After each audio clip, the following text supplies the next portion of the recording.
Sandra Phillips stood frozen in the sterile blue hallway of her own home, her trembling hand resting on the bedroom doorknob, her body swaying with exhaustion.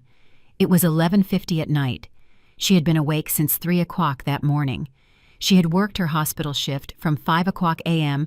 to 1 o'clock p.m., rushed to the urgent care clinic from 2 o'clock to 6 o'clock, grabbed crackers and peanut butter in her car before her evening shift as a medical assistant from 6:30 to 10 o'clock, then driven across the city to tutor nursing students online until 11:30. Her feet throbbed in her worn-out sneakers. Her shoulders ached from lifting patients. Her eyes burned from fluorescent lights and computer screens. But she had made it home. She could wash her face, maybe heat up leftovers, sleep for 3 hours, and do it all again tomorrow. Then she heard his voice. "Hello, friends. Welcome to another one of our stories. Before we begin, tell us in the comments, where are you watching from? Atlanta, London, maybe New York, or somewhere in Canada? We want to know. Also, please like this video and click the subscribe button. We want you to be part of our 5,000 subscribed community members at the end of this month. Now, let us begin the story." Her husband Clark's voice came through the bedroom door, loud and careless, the way it used to sound back when they first started dating, back when she thought he was brilliant and driven, back before she knew the truth. "Bro, I'm telling you, I got the perfect setup," Clark said. And Sandra could hear other male voices in the background. He had the phone on speaker. "She works 5 jobs, hospital, clinic, medical assistant gig, tutoring, and she picks up weekend shifts doing home health visits." The other voices laughed. "And you just what? Relax?" one of them asked. "Pretty much," Clark said, and Sandra heard him take a sip of something, probably the craft beer he bought while she drank tap water and instant coffee. "She thinks she's helping us pay off my rehab bills. She thinks we're partners. She thinks if she just works a little harder, I'll get clean and we'll be okay." "That's messed up, man," another voice said. But he was laughing too. "Messed up? Nah, that's strategy," Clark replied. "I messed around with some bad substances. Sure, racked up some debts trying to hide it. But why should I suffer? I got myself a personal slave who thinks she's being a devoted wife." Sandra's hand slipped off the doorknob. Her hospital bag fell from her shoulder and hit the floor with a soft thud, but the voices inside the room didn't notice. "What about that girl, Faith?" someone asked. "She's still in the picture?" "Oh, yeah," Clark said, and Sandra could hear the smile in his voice. "Faith doesn't know about the debt situation or the rehab drama. She thinks I'm doing well. I take her to nice restaurants, buy her gifts. She's exciting, you know, not exhausted and nagging all the time like Sandra." "You're using Sandra's money to date Faith?" The voice sounded almost impressed. "Where else would I get it?" Clark laughed. "Sandra works so hard. She doesn't even look at the bank statements anymore. She just deposits her checks and keeps moving. I transfer funds for my personal expenses. She thinks every penny goes to medical bills and treatment. She's so tired she can't even think straight anymore." Sandra backed away from the door. Her legs felt like water. Her chest felt like someone had reached inside and wrapped their hands around her heart until it stopped beating. She walked backward down the hallway, her hand over her mouth to keep from making a sound. 3 years. 3 years she had been working herself into the ground. 3 years since Clark came to her with tears in his eyes, saying he had a problem, that he had gotten in over his head with drugs, that he needed her help just this once, that he would never let it happen again. She had believed him. She had loved him. She had promised to stand by him through sickness and health, so she took on a second job, then a third, then a fourth, then a fifth. She wore the same 4 nursing scrubs over and over because she couldn't afford new ones. She stopped getting her hair done professionally and did box braids herself in the bathroom mirror. She gave up her yoga membership, her book club, her Sunday dinners with friends. She stopped visiting her mother as often because she couldn't afford the gas. She ate ramen and peanut butter crackers while Clark ordered delivery and complained about the food. And he had been laughing at her. He had been calling her his slave. He had been using her money to date another woman. Sandra stood at that kitchen counter, her reflection ghosting back at her from the dark window above the sink. And suddenly, she wasn't standing in her kitchen anymore. She was 3 years younger, sitting across from Clark in a hospital waiting room, his hand trembling in hers. "I messed up, Sandra," he'd whispered, his eyes red-rimmed and desperate. "I got into some things I shouldn't have. Pills at first, then worse. But I want to get clean. I swear to God I want to change." She'd believed him. How could she not? This was the man who'd charmed her at that hospital fundraiser, the one who brought her coffee during double shifts, who told her she was the strongest woman he'd ever met, the man who made her believe in partnership. "We'll get through this together," she'd promised, squeezing his hand. "Just tell me what you need." What he needed was money. Money for the first rehab stay. Money when he relapsed 2 months later. Money for the debts she didn't know he'd accumulated. Credit cards maxed out, loans from people she'd never met. "Just a little longer, babe," he'd say every time she picked up another shift. "Just until I get back on my feet." Sandra blinked, and she was back in the kitchen, but the memories kept flooding in. She remembered taking on the clinic job, the way her mother had looked at her across the dinner table, concern creasing her forehead. "Baby, you're working yourself to death for a man who isn't working at all." "He's recovering, Mama. He needs time." "You can't fix a man who won't fight for himself," her mother had said quietly. "You can love him, but you can't breathe for him." Sandra had left early that day. Told herself her mother didn't understand. Told herself that real love meant sacrifice. Told herself Clark just needed more support, more time, more patience. So she picked up the medical assistant position, started tutoring online between shifts. Added weekend home visits when Clark said they were behind on bills again. Her friends stopped calling after she canceled plans the 5th, 6th, 7th time. "I'm just really busy right now," she'd texted. "Rain check?" The rain checks never came. She stopped getting her nails done, stopped going to her book club, stopped taking those Sunday drives to see her mother because gas was expensive, and Clark always needed something. She wore hope like armor, convincing herself that any day now he'd turn the corner, he'd get a job, he'd stay clean, they'd finally build that life she'd envisioned. "Just a little longer," he'd promise, kissing her forehead while she dragged herself through the door after midnight. "You're amazing, babe. I don't deserve you." He'd been right about that last part. Now, standing in her kitchen at midnight, Clark's laughter still echoing from behind that bedroom door, Sandra finally understood what her mother had meant. You can't fix a man who won't fight for himself. But more than that, you can't save someone who's drowning you to stay afloat.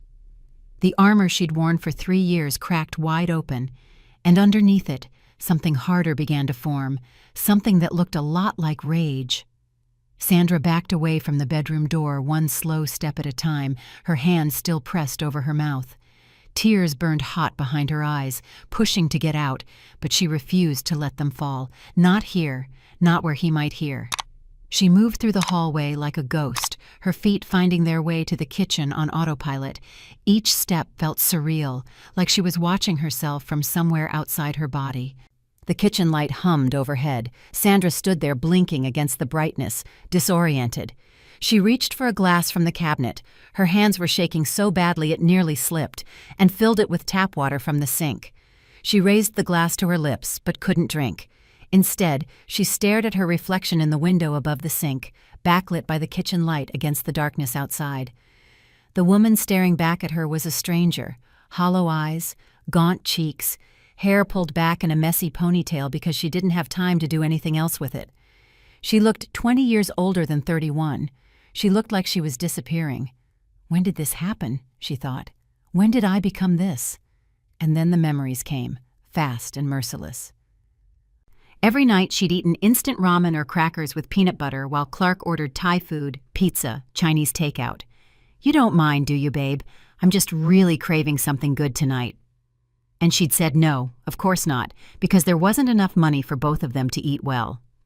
Every morning she'd woken up to find vomit on the bathroom floor, splattered on the toilet, smeared on the walls.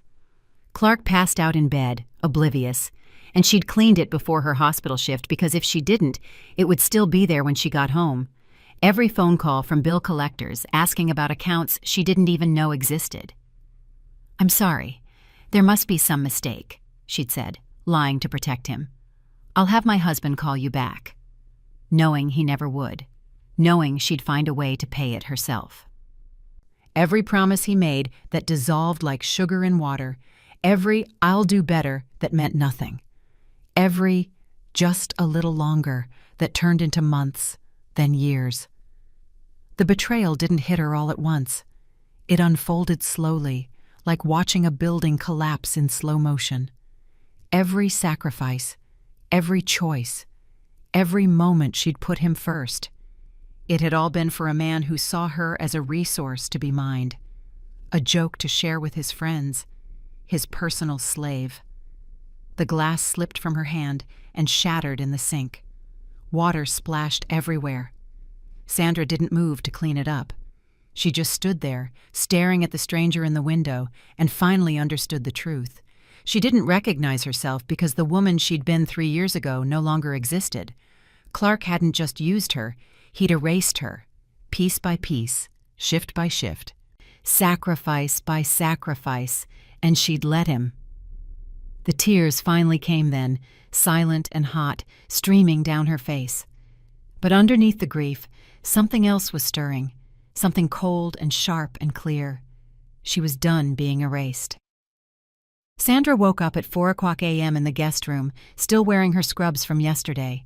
She hadn't remembered lying down. Her eyes felt swollen, her throat raw from silent crying.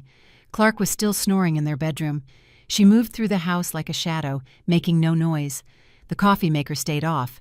She didn't turn on any lights. In the gray pre-dawn darkness, she stood outside Clark's office, the room he'd claimed he needed for job applications and networking calls. The room she'd stopped entering months ago because he said he needed privacy. Privacy for what exactly? Sandra turned the doorknob. It wasn't locked.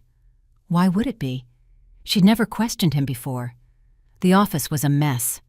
Papers scattered across the desk, empty energy drink cans lined up on the windowsill, clothes draped over the chair.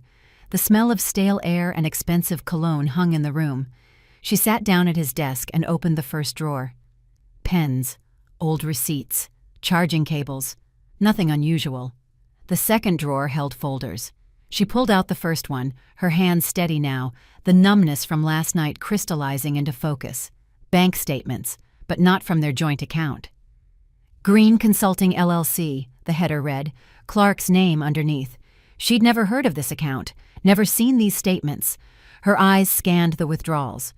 2,000 here, 1,500 there, 500, 800, all marked business expenses. Sandra opened her phone and started taking photos. Every statement, every transaction. Her hands didn't shake. The next folder held hotel receipts, the Riverside Inn, the Grand Plaza, the Marriott downtown, dozens of them spanning 2 years. None of them places she'd ever been with Clark. She photographed those too. At the bottom of the drawer, tucked under a stack of old magazines, she found it. A small envelope with handwritten notes inside. The paper was expensive, cream-colored, scented faintly with perfume. Last night was perfect. Can't wait to see you again. F. Thank you for the bracelet, baby. You always know exactly what I like. Faith. 2 years with you and I still get butterflies. Your Faith. 2 years. Sandra set the notes aside and pulled out Clark's tablet from the desk drawer. He never used a password on it, said he had nothing to hide. She almost laughed at that now. She opened his photo gallery. There she was. Faith. Long curly hair, bright smile, young, maybe 25. Wearing jewelry Sandra recognized from the receipts she'd just photographed. Standing next to Clark at restaurants, on beaches, in hotel rooms. Clark's arm around her, both of them looking at the camera like they didn't have a care in the world. In one photo, Faith was wearing a gold necklace. Sandra zoomed in on the date. March of this year. The same month Sandra had worked 6 doubles in a row because Clark said they were behind on his rehab payments. He'd bought that necklace with her money, took this woman out with her money, smiled for these photos with her money. Sandra felt something ignite in her chest, not the hot, explosive rage that screams and throws things. This was different, colder, sharper, more deliberate. This was the rage that plans. She methodically photographed every picture, every receipt, every statement. Then she put everything back exactly where she'd found it. Clark would never know she'd been here. Not yet. Sandra stood up, closed the door behind her, and walked to the guest room. She pulled out her laptop and created a new folder labeled Evidence. She was going to need a lawyer. Clark stumbled into the kitchen around 7 that evening, rubbing his eyes like he'd just woken up. He probably had. Sandra stood at the stove, reheating leftover soup, the cheap kind from a can, and didn't turn around when she heard him. "What's for dinner?" he asked, his voice still thick with sleep. "Soup." "Again?" He opened the refrigerator, stared into it, closed it with a disappointed sigh. "We don't have anything good?" Sandra stirred the pot slowly, watching the liquid swirl. "We have what we have." "Right." Clark leaned against the counter, scratching his stomach through his wrinkled t-shirt, the same shirt he'd been wearing yesterday. "Hey, I need to borrow some cash, gas money. I've got a job interview tomorrow across town." There it was. The lie, delivered so casually, he probably believed it himself by now. Sandra turned off the stove. She poured soup into a single bowl, hers, and set it on the small kitchen table. Then she sat down, picked up her spoon, and looked directly at Clark for the first time since he'd walked in. Really looked at him. He was handsome still, in that careless way some men are. Good jawline, nice smile. The kind of face that made people trust him, believe him, give him chances he didn't deserve. She'd fallen for that face once, given it everything she had. "Do you ever get tired of lying, Clark?" The question came out quiet, calm, almost conversational. Clark froze mid-reach toward the cabinet. His hand hung in the air for a moment before he slowly lowered it. Then that smile appeared, the one he always used when he was caught. Boyish, apologetic, disarming. "What? Babe, what are you talking about?" "I asked if you ever get tired of lying." Sandra took a spoonful of soup. It was too hot. She swallowed it anyway. Simple question. "Sandra." He moved toward her, concern painted on his face like a mask. "You've been working so hard. You're exhausted. You're imagining things." There it was, the twist. The way he turned her reality into her instability, her clarity into her confusion. How many times had this worked? How many times had she apologized for doubting him, for being paranoid, for not trusting enough? She took another spoonful of soup, said nothing. "Babe?" Clark's voice shifted slightly, uncertain now. Are you okay? You're acting weird."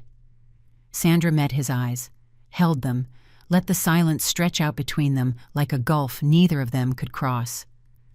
"I'm fine," she finally said. "Just tired." "See? That's what I'm saying. You work too much. You need to rest." Relief flooded his features. He thought he'd won. "Why don't you take tomorrow off? Stay home. I'll handle things." "What things?" Sandra asked quietly. "You don't work." Clark's face flickered, just for a second. Confusion, then irritation, then back to concern. "I'm looking for work. You know that. These things take time. 3 years is a lot of time. Sandra, I'm going to bed." She stood up, leaving half the soup in the bowl. "You can figure out your own dinner." She walked past him toward the guest room. Clark reached for her arm, but something in her expression made him stop. His hand hovered in the air, not quite touching her. "What's wrong with you tonight?" he asked, and for the first time Sandra heard it. Not concern, fear. He was afraid of her silence, afraid of the way she was looking at him like he was a stranger, afraid because the script had changed and he didn't know his lines anymore. "Good." "Nothing's wrong," Sandra said softly.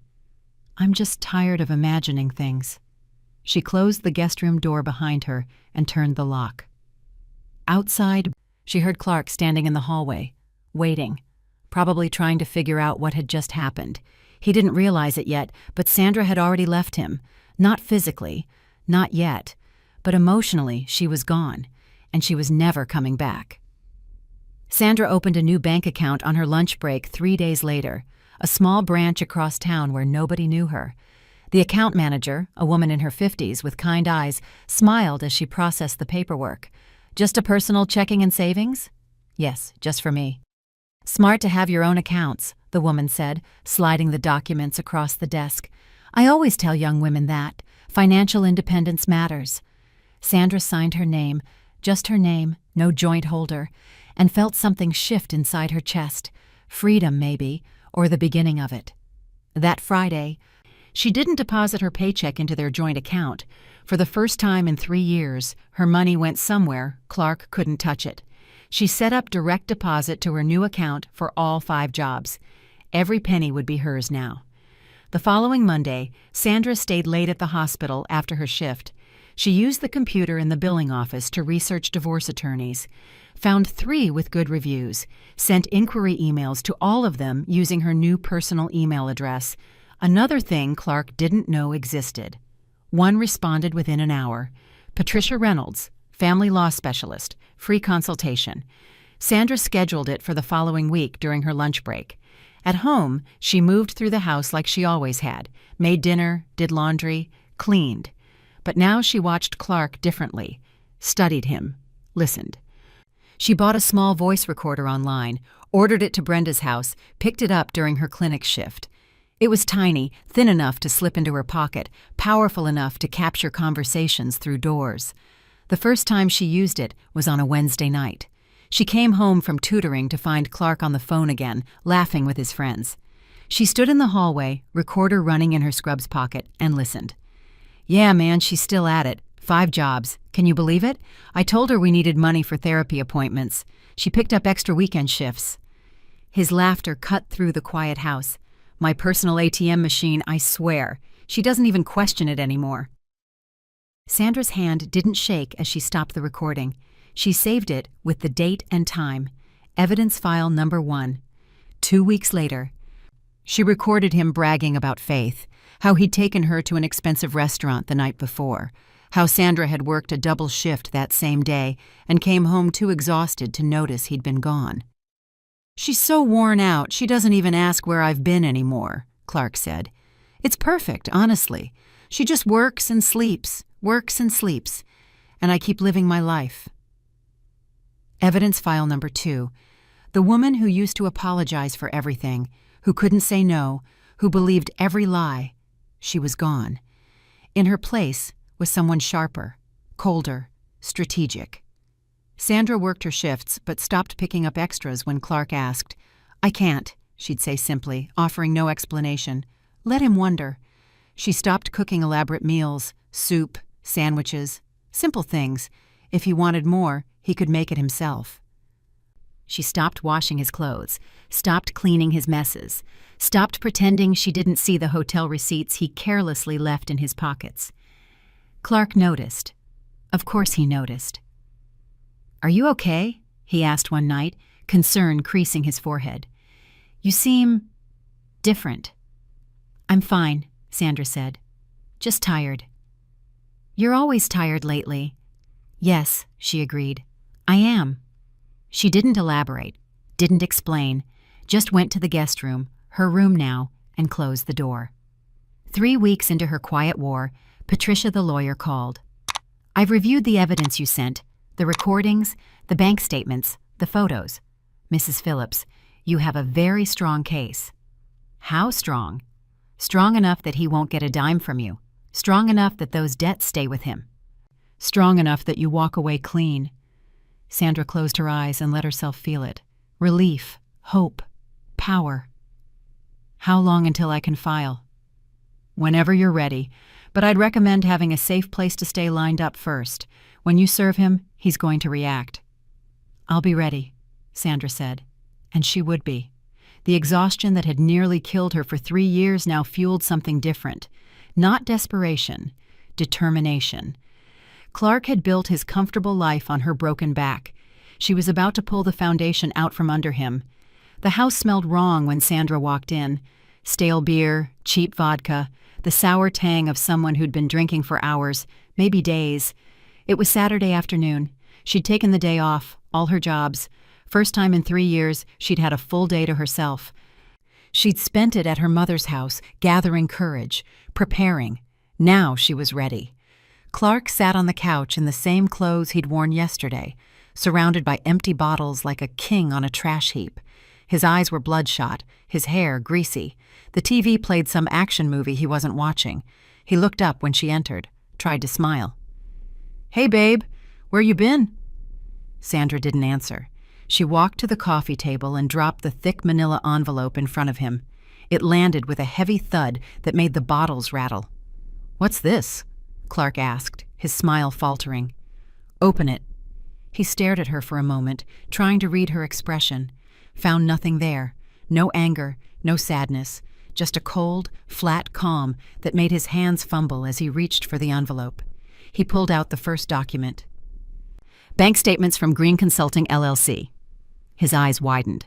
Then the hotel receipts, screenshots of text messages with Faith, photos of them together, printed transaction records showing money transferred from their joint account to his personal one, voice recording transcripts, his own words in black and white. "My personal slave who thinks she's being a good wife."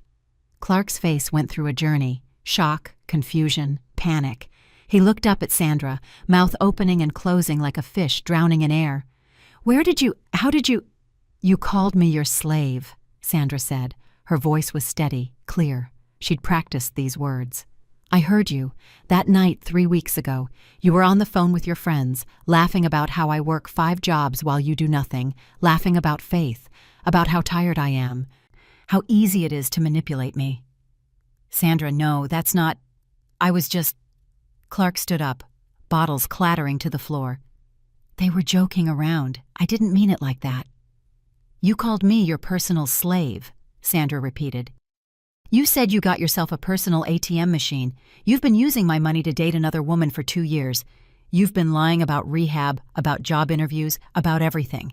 And I have proof of all of it." The smirk he always wore, that careless, charming smirk, faded completely. His face crumpled. "Babe, please, let me explain. I can fix this." "You can't fix this." "I can. I will. I'll end things with Faith. I'll get a job, a real job. I'll pay you back every penny. I swear to God." "I don't want your money," Sandra said quietly. "I don't want anything from you." Clark dropped to his knees in front of her. Actually knees. Tears streaming down his face. "Please, Sandra, please, I love you. I know I messed up, but I love you. Don't do this." She looked down at him. This man she'd worked herself to exhaustion for. This man she'd sacrificed everything for. Kneeling, begging. Finally showing her what he really was when everything was stripped away. Pathetic. "You don't love me," Sandra said. "You love what I provide. But that's over now." "No, no, Sandra, please." His voice broke into a sob. He grabbed for her hand. She stepped back. "I've filed for divorce. The papers are in that envelope. You have 30 days to respond. My lawyer's information is attached."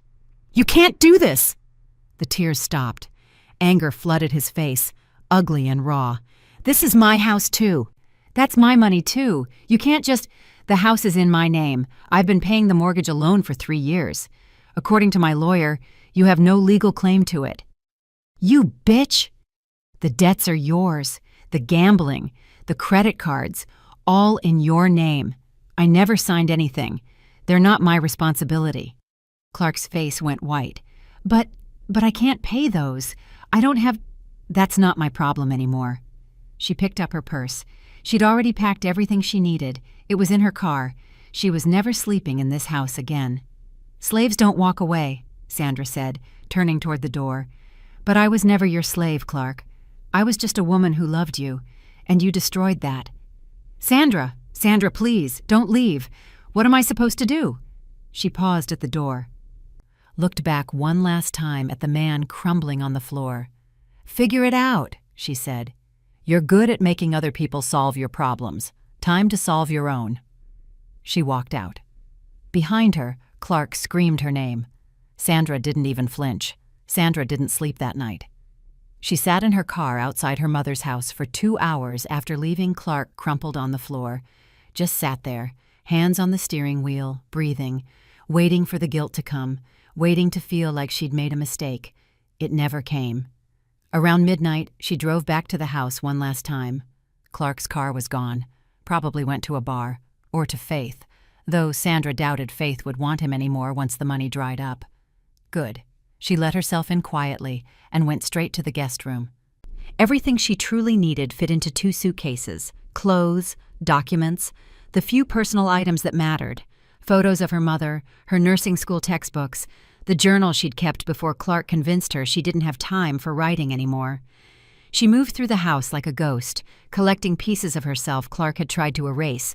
In the bathroom, she took her toothbrush, her face wash, her cheap drugstore makeup, left all his expensive cologne and grooming products sitting on the counter.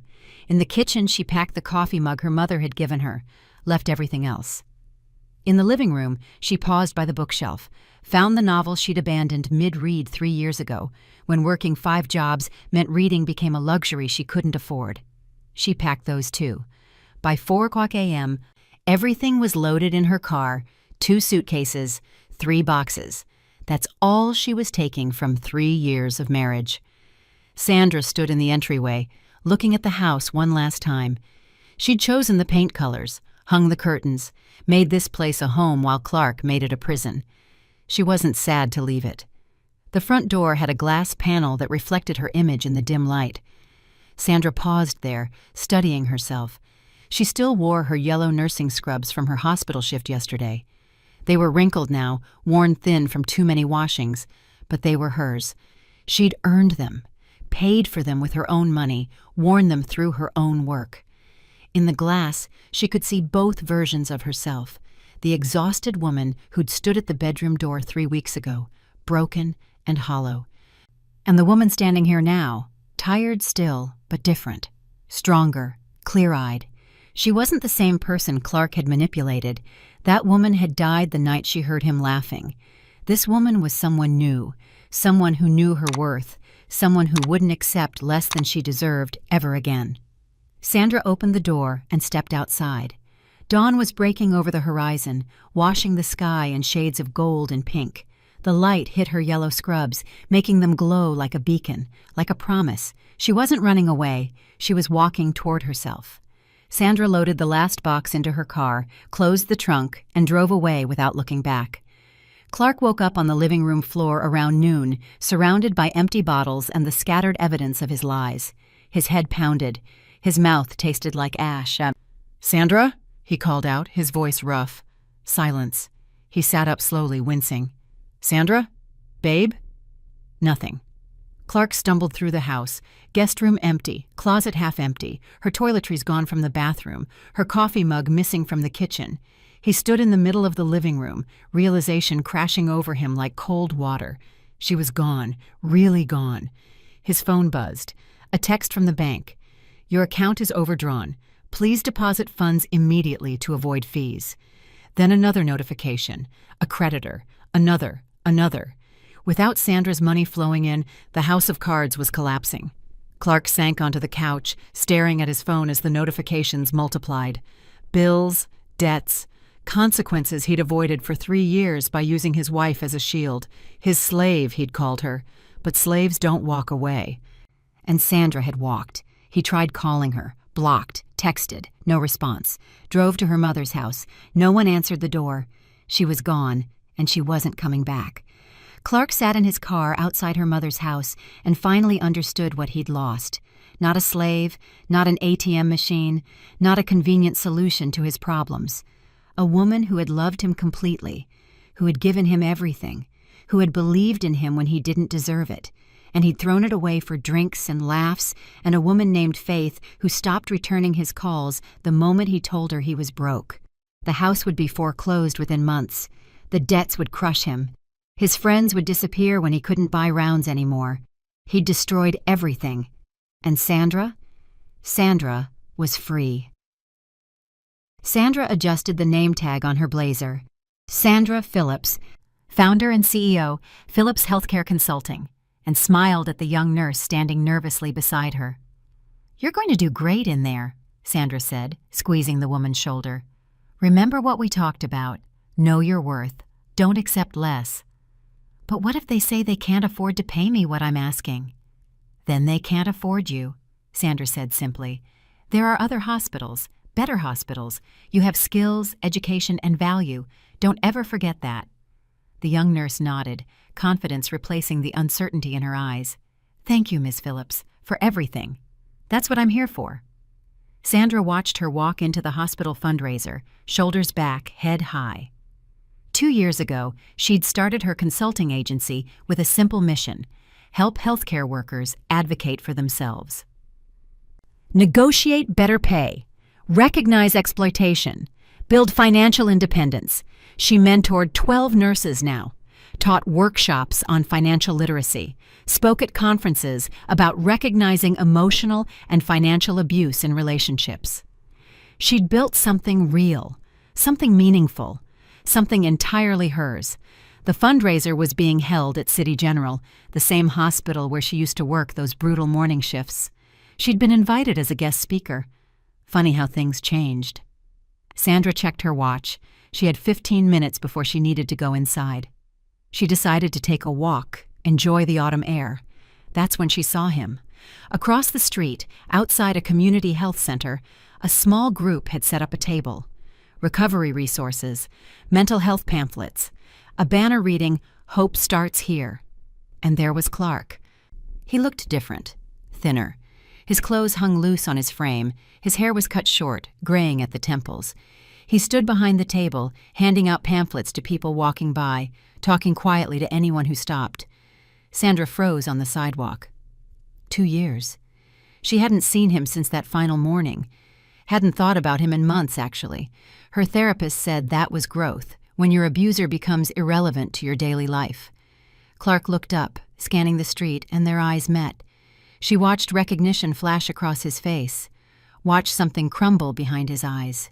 Shame, maybe. Regret. He looked down immediately, unable to hold her gaze.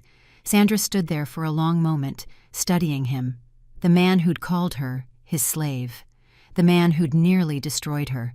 He looked small now, diminished. Human in a way he'd never seemed before. She could have walked away, could have pretended she hadn't seen him. Instead, Sandra nodded. Once.